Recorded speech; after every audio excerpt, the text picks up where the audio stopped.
नमस्कार मित्रों, आज हम बात करेंगे सातवाहन वंश के अगले शासक हाल के बारे में।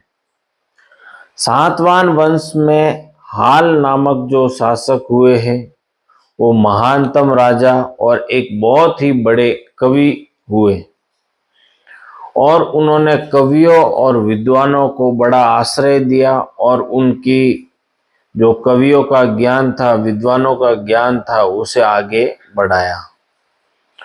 हाल ने गाथा सप्तशती नामक एक मुक्तक काव्य की रचना भी की।